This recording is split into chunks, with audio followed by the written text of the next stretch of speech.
Forget the pressure to be crushing your workout on day one.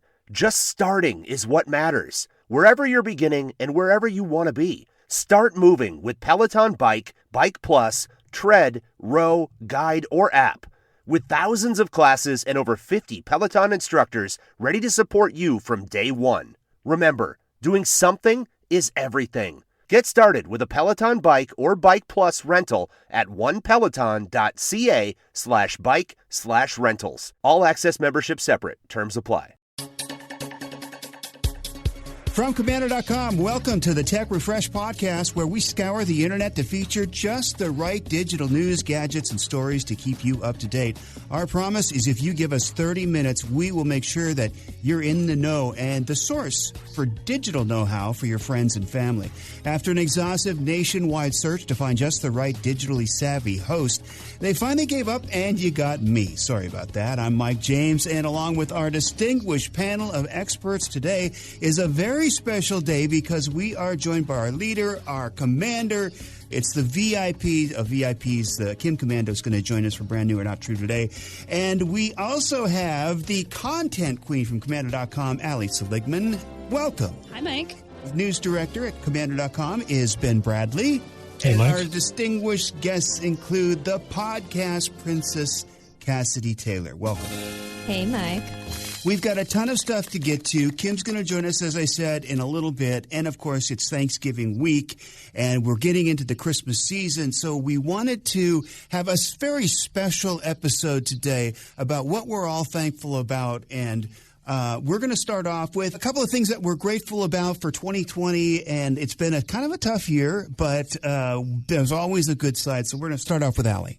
You're right, Mike. It's been quite a year, and I was thinking about this in the realm of what is the tech that has really kept me sane.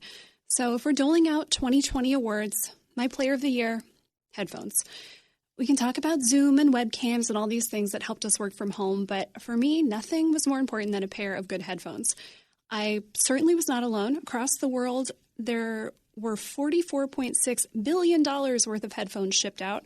That's up almost $10 billion in revenue from the year before. So, it's not so surprising how many of us are working and living in these cramped quarters with the people we love.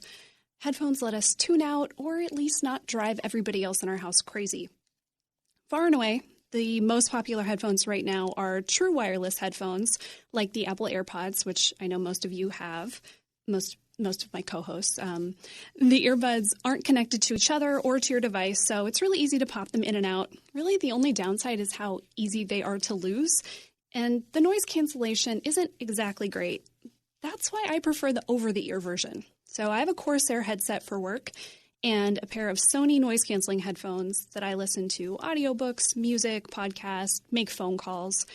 The downside for me is how good the noise cancellation is.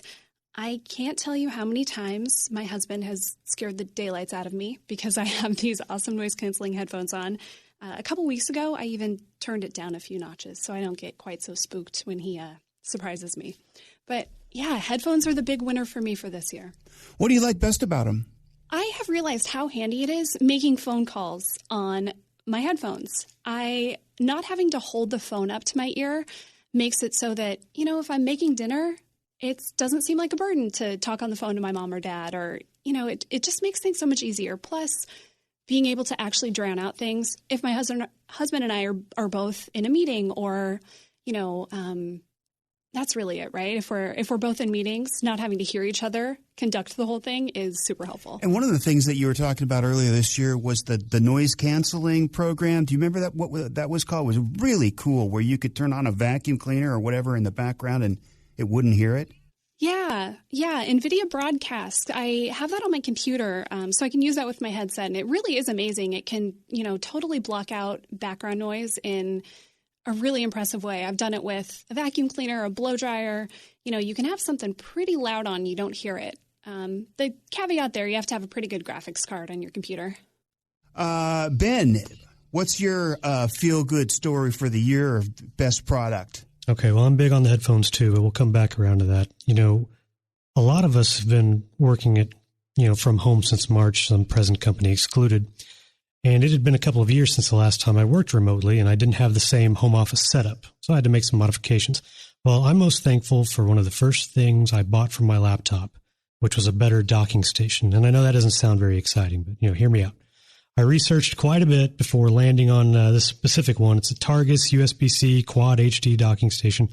Quad meaning you can connect up to 4 monitors to make your home office a 5-screen setup if you include your laptop in that. And okay, I'm not a 911 dispatcher, so I've only connected 3. But it's actually nice having a dedicated screen for each browser or program I always have running throughout the workday. I can just glance for what I need without fishing through multiple browsers and tabs on a 2-screen setup. And this thing's also got a bunch of USB ports to connect to my webcam, keyboard, mouse, and other tech. So really, if you haven't already and you work from home, get yourself a nice docking station. I suppose I'm really thankful for screens in general. My computer is set up with 4 screens, and I can turn my iPad into a 5th. I have an Echo Show on my desk and a 48-inch TV mounted right above it. So when you think about it, that's 7 screens in my relatively small home office. I might have a problem, but it is one I'm thankful for. So. How are you going to survive when we come back to the office? I don't know. I actually just ordered maybe a couple weeks ago from Amazon a docking station. I don't know if it's the same one you got, Ben, but I ordered a similar one so I could set up a dual monitor with my laptop on the bottom corner. So I had 3 technically, and then I ordered a Bluetooth keyboard set so I could control them all, but still plug in my desktop computer if I wanted to. And basically, I've spent way too much money at this point, and I don't even work from home. Well, the thing is, if you are used to a couple screens, I work on 2 screens, and every time I try to work on my laptop, I just have a 13-inch MacBook Pro. It is so painful trying to get anything done on that tiny screen. I can't do it. Yeah, it's bad. I mean, my laptop's hooked up to all this. On the weekends, I'll disconnect from the docking station and take it upstairs just in case I need to work or whatever, from my media room. And it's just it's painful just trying to get through anything. It's so slow, even the most simple tasks.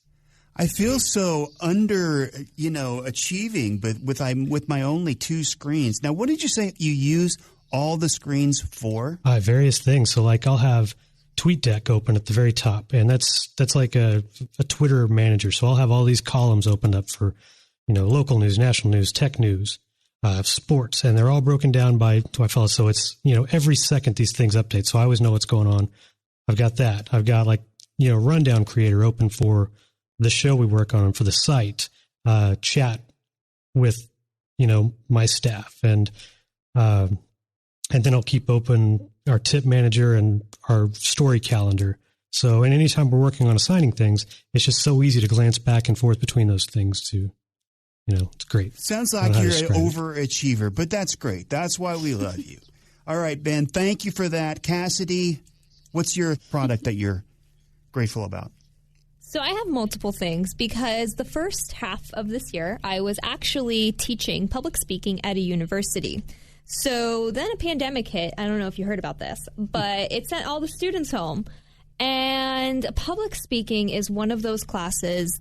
It's hard enough to teach in front of them because you have to get students to interact. You have to break them out of your bubble. Everyone has a little bit of speech apprehension. And then you put a computer screen in between.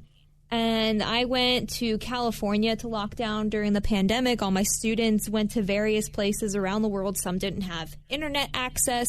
It was a kind of a crazy thing. So I guess there's about 3 things.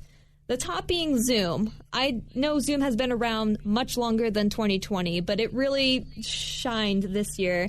And breakout rooms allowed me personally in my teaching lessons to teach as if I was in the classroom, to assign breakout rooms so they could go for 20 minutes to a room, come back, deliver a group speech, that kind of thing. And the chat room allowed me to take attendance. I mean, it really made the whole process so much easier. And I know Google Meet came around after that as a really good competitor, but the university I was at picked up Zoom right away, gave it free to all the students. It was just a huge savior. And then my runner-up is this website that a colleague told me about called edpuzzle.com. And it is like YouTube for teachers. And if you are a teacher and you don't use it, I promise you it is worth every little bit of attention you put into it. There's free versions of it. There's paid versions of it. But basically what this website does is it allows you to upload your lesson as a video file, like a YouTube video, and you can assign it to your students, and it will tell you which student watched it for how long, and you can put in questions in between the video so that they have to answer the question, short answer, multiple choice, whatever it is, in order to keep going forward. The best part about that was it automatically graded them. It told me who actually watched everything. It basically ensured that you could take what was missing from the classroom back into the virtual classroom. And past that, honestly, students this year, college students, high school students, elementary school, middle school, all the grades, they really shined this year as well with their adaptation to this technology-based schooling. And I had students record speeches on smartphones. We would not have been able to do it, if this was 100 years ago. It was incredible. That is a good one. I'm sure many will love. Mine, as you guys know, I'm in real estate a little bit, have some little apartment buildings that I run. I have been trying to digitize or, get into the new age with digital technology to help me manage my little apartments. And I have found a couple. One is Cozy, company that they just do background checks for tenants, and then they also accept rent for tenants. So it goes directly into my account. That's a big one. And then also this year I found My Rental Hero. It really is amazing for keeping track. I was trying to do it through QuickBooks, and I spent hours and hours trying to learn QuickBooks and accounting and everything. And it was just, I finally, after 2 months and watching tutorials and everything, finally just gave up and then found this other product, which is very, very simple, and it connects directly to my bank account and keeps track of everything as far as accounting. The last one is, you guys talked a little bit about headphones. What's the big deal with headphones this year is I went to actually Bluetooth headphones after having them failed, a long time ago when they first came out. I finally tried it again. I love them for just going out exercising and walking. Welcome to the future, Mike. Happy to have you. I'm on this podcast. I'd better be at least a little technically savvy. All right, so we have lots more coming up, including our quick tip, which is just around the corner. And Kim Komando will join us for Brand New or Not True a little bit later on, our deep dive all about passwords. It's Tech Refresh Podcast from Komando.com.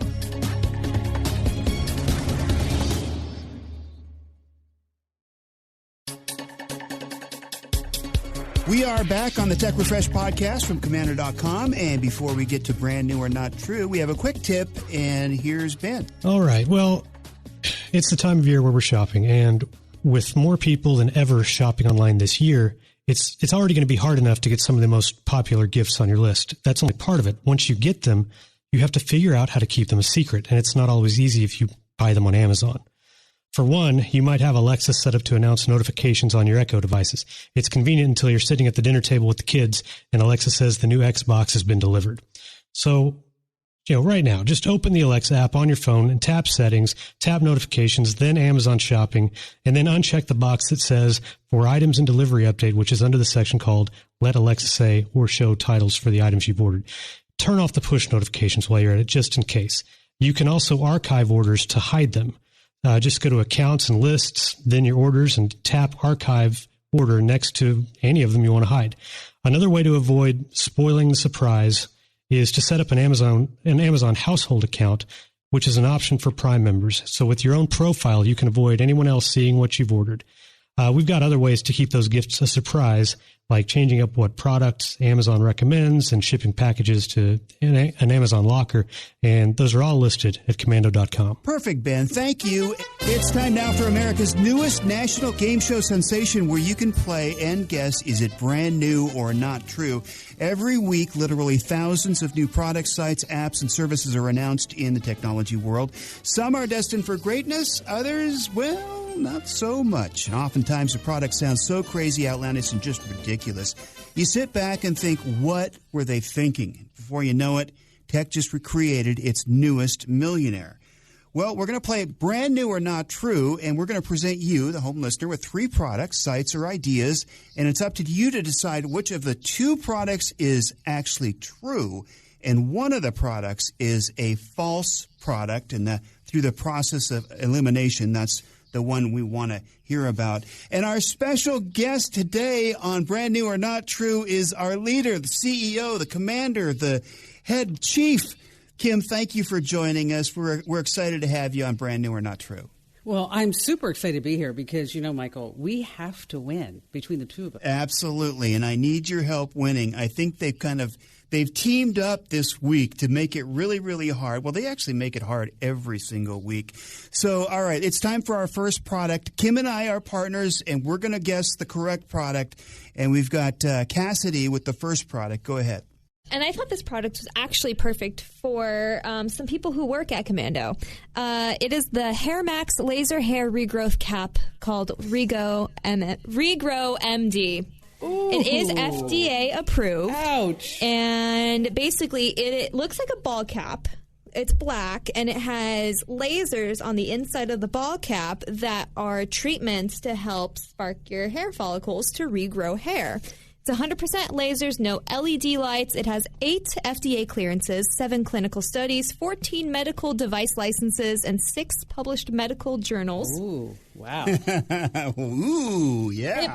It promotes hair growth, reduces shedding, strengthens hair, reverses the thinning process, increases density and fullness, rejuvenates aging hair, restores the hair growth cycle, and revitalizes damaged hair. And it is available on Amazon for $999. I think it was the hair shedding that got me. Like did you shed hair, or did you just lose hair? It was just gone. It was just gone. But it's not like a cat. Like a cat would have hair all over the seat. No, it was just I woke up and it was just receding and going off the middle. What are you going to do? Did you ever do it, Mike? Did you ever do that comb over? No, I actually was an early adopter. I was at about 27. I just shaved it all off. So product number 1 is the $999 hair regrowth system. Yeah, Regrow MD. Is that what it's called? That is correct. Okay. Okay, but Cassidy, I just a question for you. Based upon all the research that you've gathered, because it sounded like you've done a ton, do you think, be honest, do you think it would actually help Michael? You know what? The reviews were mixed. If you're looking for a Christmas gift and you want to spend $1,000, I say we give it to him and have him try it. He can't lose more hair. I say you don't. I say I look just fine, thank you very much, and don't spend. I think he should just get a toupee at that point. We could get him a really nice toupee. I think probably every guy that goes bald experiences the ridiculous products, spending a bunch of money trying to push back nature. And what I found was once I actually shaved it all off, no hard times anymore, except from you guys. But nobody gives me a hard time anymore, and I really don't. I don't miss having hair. Well, I think you're incredibly handsome. Thank you. It's time for our next product, though. Ben, what is it? So a little backstory. When I moved to Phoenix from the Midwest, one of the things I was happy never having to worry about again was falling on the ice. So those days might be numbered. Everywhere, though, if you buy a pair of Thermafoot Heatwave boots. So these are insulated boots for cold weather, and they're heated, but not on the inside. These boots have patent-pending infrared coils built into the base of each boot that melts ice on contact up to 1/4 inch thick. That means you can easily walk down your front porch stairs, your driveway, your parking lots, you name it, without worry. Even wet surfaces aren't a problem with the herringbone outsole for the ultimate traction. Now, these coils have adaptive thermal technology and heat up based on air and ground temperature readings from a sensor built into the heel, combined with location data from your Bluetooth-connected smartphone. And the best part is they only activate when moisture is detected under a specific temperature threshold, and they can reach 115 degrees in less than 20 seconds. They can also rapidly cool off just as fast, so you never have to worry about damaging indoor surfaces like carpeting. And they're able to cool so fast thanks to another layer of tech in between the coils and the inner sole, which makes sure the infrared heat only points towards the ground, which keeps the boot, and therefore your feet, from overheating. Now, each boot has a built-in lithium-ion battery that lasts up to 2 weeks on a single charge, even if you wear them every day. Now, these started out as a crowdfunding campaign and have been shipping for a few months now. Now, insulated boots are already expensive, so add ice melting tech, and you're going to go up considerably. So you can get a pair of these Thermafoot Heatwave boots with a Gore-Tex exterior in either black or brown for $379. Oh, that's not that bad. But what do they look like? They look like hiking boots. I mean, I've never been a fan of let's just face it. The ugliest shoe known to mankind is the Croc. No, Those are amazing. Those are beautiful. Oh, I think they are disgusting. And then when people try to put fake fur in their Crocs, I'm like, love it. No. Okay. And Uggs are, I know they're functional, and I have a pair, but they're ugly too. Uggs are not functional in the snow. They're arguably the worst shoe that you could have in the northern part of any state that gets snow. So then, then you look at, because I'm thinking of and then I have utility boots. I have those, for when you go between the ski lodge to the slopes, and then you get your skis on, but then you still want to look kind of good when you're done skiing because you got that little bunny outfit on. And then you have to go have a cocktail, and talk about all the black runs that you went down. Of course, you didn't go down the black runs, but you have to say that you did because then everybody looks at you like, oh, she's phenomenal. Okay.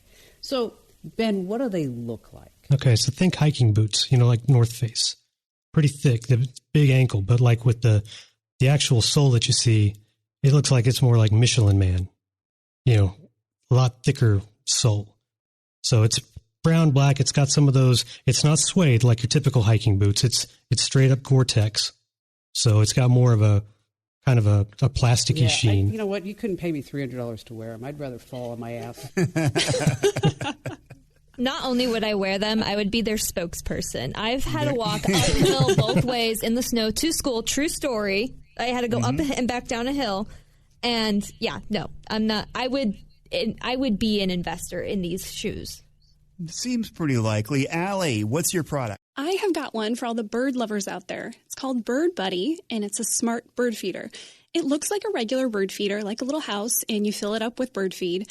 But what makes it special is a smart camera that notifies you of the feathered visitors, takes their photos, and organizes them for you to look at and share. So you get these beautiful close-up shots of all the birds that visit your yards without scaring them away. Even better, Bird Buddy tells you what kind of birds are in front of it. It's equipped with AI that recognizes over 1,000 different bird species.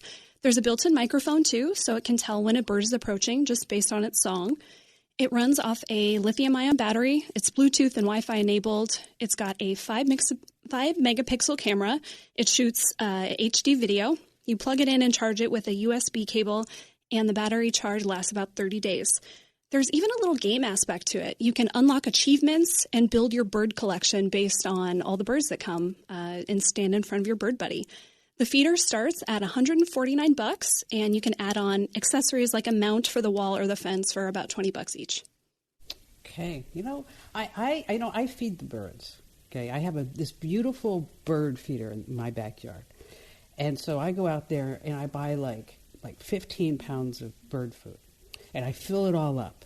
And I've done this for many, many years. As a matter of fact, when I lived on Piestewa Peak, I had this beautiful bird feeder right out there. And so the quail would come, and they'd make this big mess. But I didn't care because I could look out my kitchen window, my living room window, and I'd see all these beautiful quail just running all around. So one day, my next-door neighbors, Peter and Mary, who I'm still friends with today, is they said, why don't you guys come over for dinner? Because we did that at least once every 2 weeks or something like that. Because Peter was also the guy that, one time Ian was in the jacuzzi, and Ian looked at me and he said, he was like 3, and he's like, why does Dr. Thomas, is he naked watering his lawn?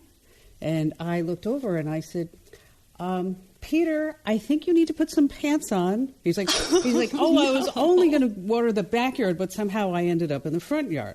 So anyway, these are my neighbors. So we go over to their house for dinner. And I said, oh, so what are we having for dinner? And Mary looks at me and she smiles. She has this wicked smile on her face. And she says, we're having quail. Oh. And I looked at her, I said, you are not like catching the quail that I'm feeding. She goes, well, I know that everything's organic and I know that everything's fine. And sure enough, in her kitchen, in a roasting pan, were 4 quails. And I looked at her, I said, I don't eat pork. I don't eat beef. I hardly eat a piece of chicken. And I can't believe, I was still dumbfounded that she was eating the quail that I was feeding. So were they really the idea. quail from your... Yes. Oh she my was, gosh. She was catching the quail that I was feeding, and they were eating them. And so, just recently, we went for a hike, and this buddy crosses our path, and Mary looks at me, she goes, I'm getting hungry. I'm like, just stop. Stop. Mary knows how to push your buttons.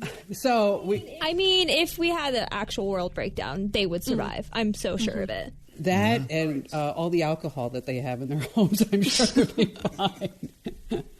All right, what do we got, Mike? So we have the Regrow MD for $999. We have Ben's product, the ThermoFoot Heat Wave Boot for, was that $395, $399? That's $379. $379. And we have the Bird Buddy Smart Camera, $149. All right, so what I normally do is I eliminate, through the process of elimination, we find the product that's probably not true. So how true, Kim, would you say the Bird Buddy Smart Feeder is? In as much as I would love to have that, I just think it just has too much going on. But I think somebody should have it. Right. But it just, and I think it would be a fabulous product. But I'm not 100% positive that we're quite there yet. So on a scale of 1 to 10, that's maybe a 3? Yeah, that's probably a 3. And then on a scale of 1 to 10, the ThermoFoot Heatwave Boot for $379. Well, what do you think, Mike? I think the ThermoFoot Heatwave Boot is very realistic. I'm sure it could be a product in some kind of a crowd, funding thing. So I would say that's a true product. I'd say that's probably in the scale of a 8 or a 9 true product. I don't agree with you. Okay, so what do you think? What on a scale of 1 to 10? I think the bird feeder is more likely than the boot. Yeah. Okay. So now it brings us to the hair cap. What's the name of this product? Regrow MD. No, what's the brand name? It's made by Hair Max. Because there is one, it's called Capitalist or something like that. That is $999.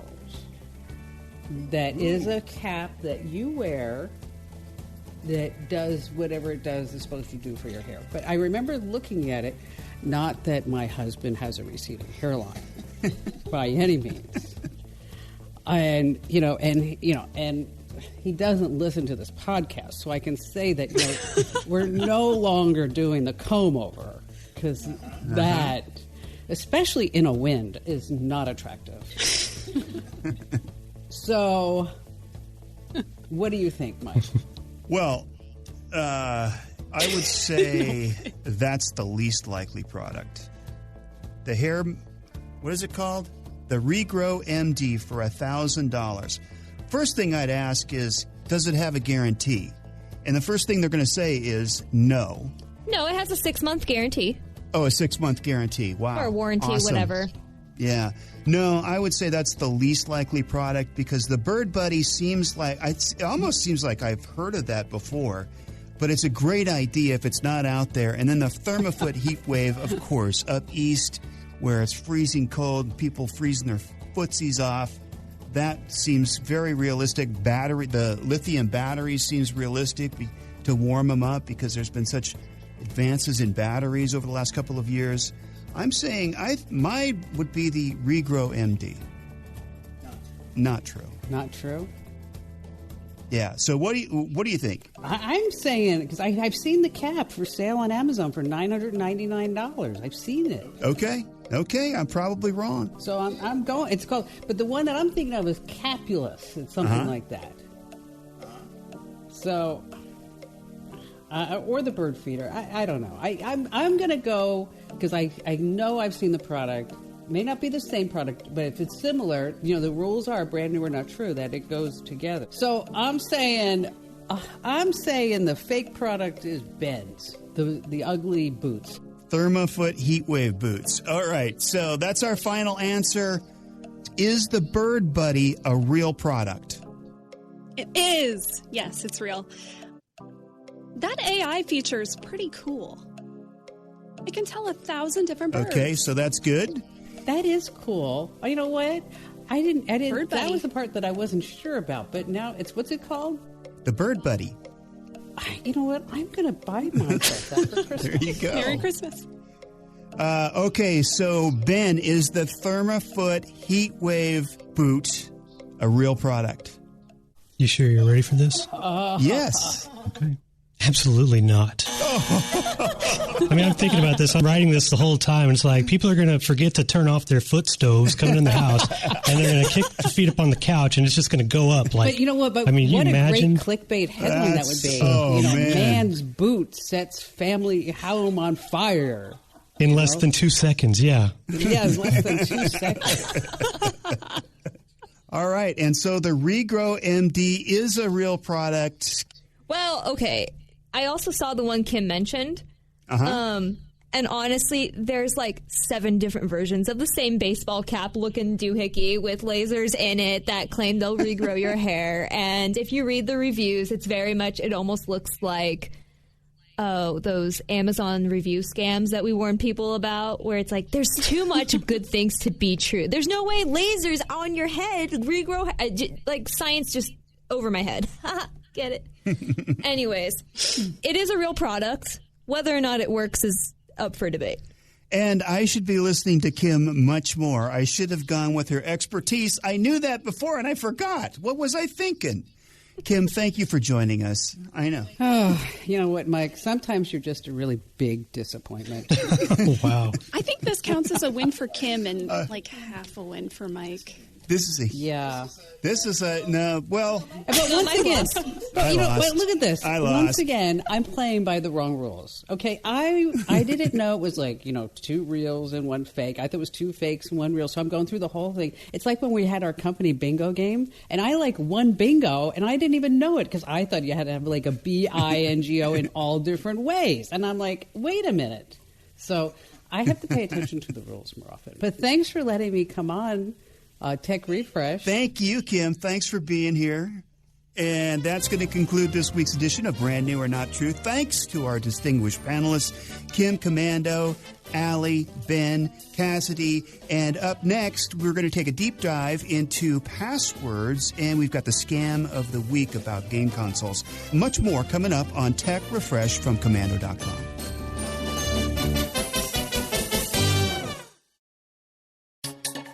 Hey, welcome back to Tech Refresh from Komando.com. Every week we give you the inside scoop on what's going on in tech, so you're in the know and the source of tech information for your friends and family. Every week about this time we take an in-depth look at issues that affect technology, lifestyles, and this week we take a look at passwords. Allie. I think passwords are one of the most obnoxious, security measures, tech things that any of us deal with. We have so many different passwords, hopefully, unless you use the same password everywhere, which you should not. And making them difficult, unique is such a struggle and such a pain. One of my favorite times of year is when the list of the worst leaked passwords of the year comes out. You get to have a little fun, see all the terrible passwords people use, see if the ones you think are the worst are in the top. So I want to start it. Let's do a little guessing game. I want you each to guess one of the passwords you think made the top. We'll say top 10. If you get in the top 10, you get some points. 1, 2, 3, 4, 5, 6. That's a good one. Cass? Password 1, 2, 3, 4. Okay, good guess. Good guess. How about QWERTY, across the top of the keyboard? Yes. Okay. 1, 2, 3, 4, 5, 6 is number 1. So cool spoiler, Ben. Thank you. Password is there. password 1 is in the top 20. I think you went too complex, Cass. People aren't that safe. They're not adding more than one number? No, and then Mike, yes, QWERTY is up there. QWERTY is in the, it might be number 12, so you were close. But, so top 5, those number combinations are all through the top 20. 1, 2, 3, 4, 5, 6 is number 1. 1 up to 9 is number 2. Up to 8, people adding the 0 on at the end. All those are up there. So the one that surprised me this year, Picture 1, which is weird. I haven't seen that one before. I've never heard of that one as being. Good question. I'm not sure.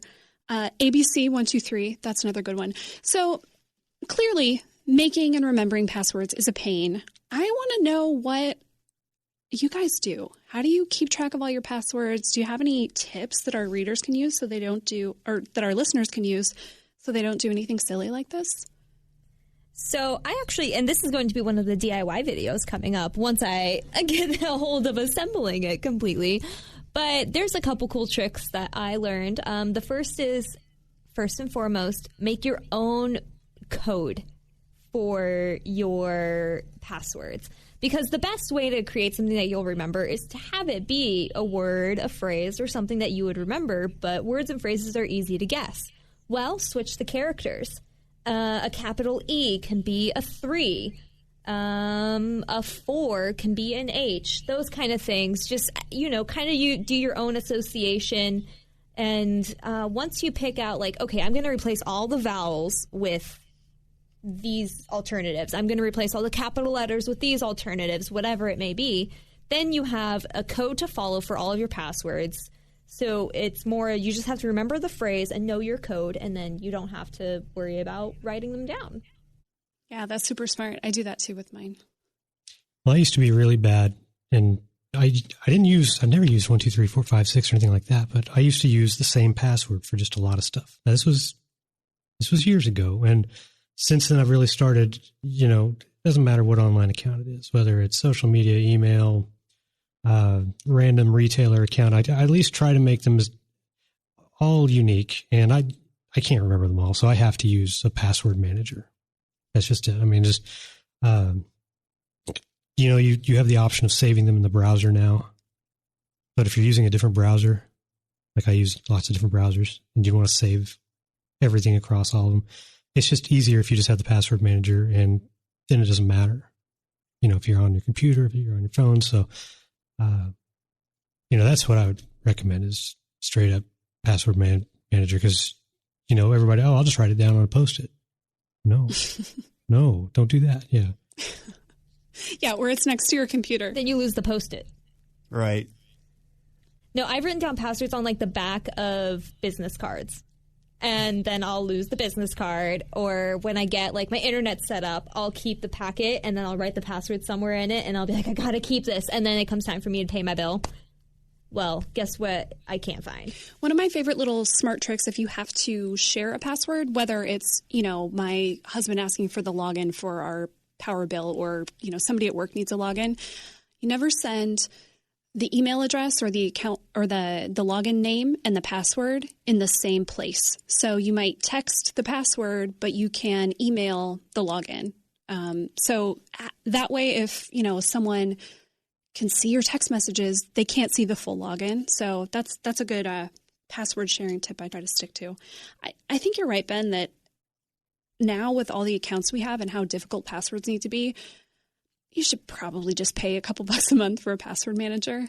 Yeah. And what I was saying a minute ago is I don't understand how there are still whatever places online that allow the creation of such basic passwords. I mean, you look at some of these places now and, you have to use one uppercase letter, at least one lowercase, a number, a special character, a hieroglyphic. I mean, you can't create a password unless you do all that. So how people are getting away with it. It can't be a password you've used in the last 80 years. I'll tell you what I did. I took a tip from Kim many years ago, and I created – so I have different levels of password. It all starts with the exact same part. So if you took a password B grade, B-E, great, and then 04 or whatever a number that you would remember, That is my lower level password for regular real estate sites and, logins for stuff that does not include money that I really don't care about. So then the level 2 would be stuff that I do have like some level, like a Gmail. My Gmail account would have like a level 2 password. So it would be like bgreat04 Gmail and then maybe a exclamation point or something. So I want to make sure that I get those codes in there and the letters and the numbers for the lower level because that's all they usually want. Then the uppercase, the bigger ones, the bank accounts and stuff like that would be, bgreat04 exclamation point money because it includes money, the money sign, and then security because it's the security sign, so SEC, and then a final, exclamation point or whatever it is at the end. That way I always remember if I forget them, I know exactly what they are because it's just what level it is. And I've been using that for like 5 or 6 years, and it seemed to work for me. That's really smart. I think that I do that, and I didn't even realize I did. Kind of the more important or, like you said, if it, has something to do with your money, then, those are going to be a really complicated passwords. And change them every once in a while. So when somebody or the state of Arizona has me change my password, then I would just change it, all in, like, say, for like with the banks and the upper level ones. So if you're trying to get into Mike's accounts, it's bgreat04. bgreat01. I've already written it all down on a Post-it. So. Yeah, Mike, you might want to change your passwords before this publishes. Well, it's on a sticky note on my desk, so I don't have to worry about it. And up next, it's the feel-good story of the week. Stay right there. It's Tech Refresh from Komando.com.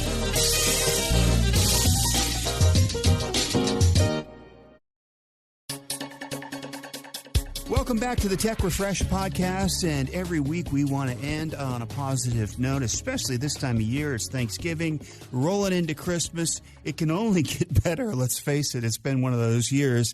And Allie, you've got a great story. I know we could all use a good, heartwarming story. This one shows just how much tech can connect us, even when we're far apart. Very 2020, I think. Major Peter DeCrans was deployed to the Middle East for 10 months. His kids figured out that if they talked to their Ring video doorbell, their dad would get the messages. So they would come by the doorbell, leave him a little message just about every day. He would get a notification to his email, be able to watch this. So now here is 7-year-old Zarek and 5-year-old Petrula and the messages that they left for their dad. Hi, Daddy. I miss you so much. I only miss you soon, Daddy, because I really want you to come back. Bye, Daddy. I'm going to school to learn a lot. Dada, I love you so much. Come on soon. I love you. Hi, Dad. I got a new haircut. I love you so much. So much. Hi, Dad. I miss you a lot. We're going to see you soon. It's Richard's birthday today. I love you so much. Dad, I graduated from riding my bike now. All I need for help is to push, then I'm all going by myself. There's no training wheels, Dad. How cool is that? I hope you come back for one. Bye, Dad. Isn't that cute? I know, it was so sweet. It was like Dad got to be there for all these moments he was missing. I love I learned how to ride a bike. Well, I especially loved it because I came from a military town and a military family, and these were things you weren't able to do 5 years ago even. Right. Technology in the last couple of years has really been able to connect you with your family that is serving the country overseas, and it really is something that it's just hard. It's good. You always see the videos of soldiers coming home to their family or their dogs, and it's always a feel-good moment. Kids saying hi to their dad or their mom overseas is just precious.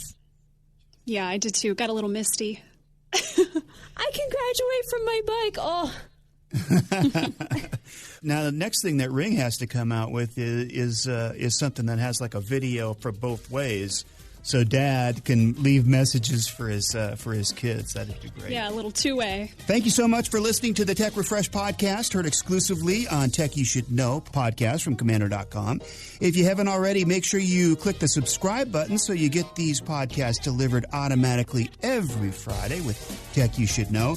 And if you'd like to comment about the podcast, good or bad, mostly good, send us an email to podcasts@Komando.com. Again, that's podcasts@Komando.com. On behalf of Cassidy, Ben, Allie, and Kim, I'm Mike. We'll see you next time. And for the latest digital news and articles anytime, go to Komando.com with a K. That's Komando.